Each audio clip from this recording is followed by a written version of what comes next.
Well, forget about Christmas, New Year's, not happening. We won't be around to unwrap the gifts.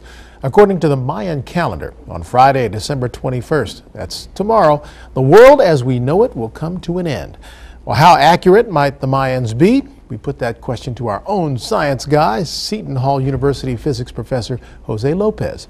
Thanks for joining us today. And is all of this really possible?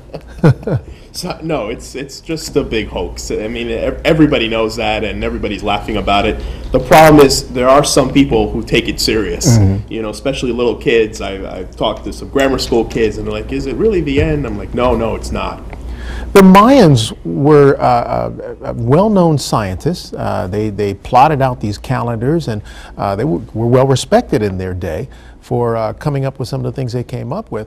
How did this thing come about? Did they just make a huge error and folks just bought into it? Well, they were actually one of the greatest astronomers ever. They had a very advanced civilization.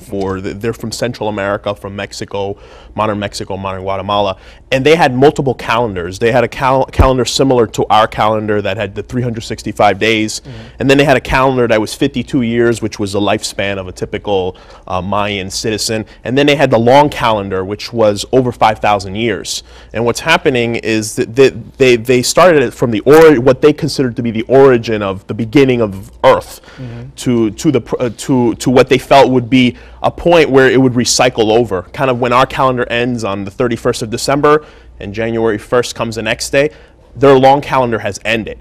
And these ideas, so there are no prophecies. The archaeologists have looked at this. None of the Mayans wrote anywhere, "This is the end." They just said our calendar will flip over our long calendar and start over. How did is this just a misinterpretation of what they wrote, that now we suggest, well, what they meant was this is the end of the world? No, there's nowhere within. A lot of archaeological digs have been done, and it's only been found in Mexico and in Guatemala this particular date, December 21st, 2012. But none of them say this is the end of the world. Right. So it's a big hoax. We know Hollywood made a movie a few years back, 2012, you know, the same folks who made Independence Day and other disaster flicks. So it's kind of propagated from there. There's companies who are selling, you know, end of the world kits, but of course there's a 30-day money back guarantee. So after the fact, you walk in Saturday and say sorry. Sorry, right. You know, does this give the Mayans a bad name? Because other than this, you know, they're well respected historically for Absolutely, what they've come up they're with. extremely well respected, and you know, all the stuff that has been attributed to them. They predicted solar flares would hit the Earth. That has not been found. None information about that. That a ghost planet is somewhere around there. It's going to hit the Earth. I mean, if there was a huge ghost planet that was even if it was invisible, it would be massive enough that we would see some shadow of it somewhere. And none of that is out there. NASA has put out a video. A lot of extremely legitimate scientists. There's thousands of astronomers looking at the sky. None of this is debunked everything. It's completely debunked. There are no asteroids. Nothing is going to hit us tomorrow. How do you place the Mayans when you're in class and you're talking to students? Where do the Mayans sit in your explanation of their contributions? Well, like the Egyptians and like many modern civilizations, ancient civilizations, they had a tremendous science. And the Mayans had a huge civilization. I mean, they had populations that rivaled our largest cities like Los Angeles at a point in time. And they had, you know, agricultural. They had tremendous record-keeping abilities and everything. So as far as ancient civilization, they're one of the more impressive and advanced civilizations, especially in the Americas. Will that survive this hoax? Yes, absolutely, absolutely. I mean, the whole point is they didn't make the prophecies. Right. It's been made up by who knows who. And you know, we saw in some of the newspapers parties going on, people holding parties Thursday night in Russia. They're promoting these, come stay in the bunker, the Stalin-era bunker overnight, that kind of thing. But people are making money on this. Yeah, and well, the tourism is going pretty good down in the Yucatan Peninsula, where the main Mayan civilization was. So yeah, there's so why not? Why not? but it's don't be scared at home. You know, nothing will happen.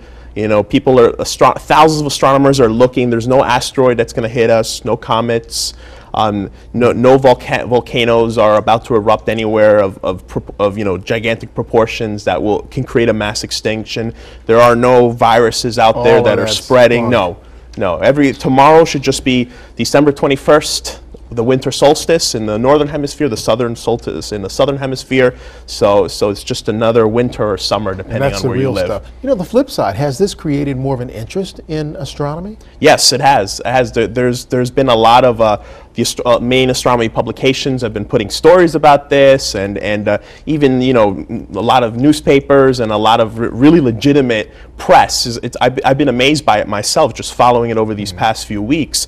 How some of the most prestigious news organizations are actually covering this and wow. Telling people. I mean, NASA put out a pre-video explaining about this. This is really nothing will happen, and they've already put out a post-video for the 22nd, so that people can watch and say, "Look, nothing happened. We told you so." The hoax had a silver lining. Yes, it has. It's been educational for a lot of people. It's gotten children interested in things like astronomy, and that's a good thing. It's a good thing, absolutely. Dr. Lopez, always a pleasure. Thank you, Thanks Brian. for coming on.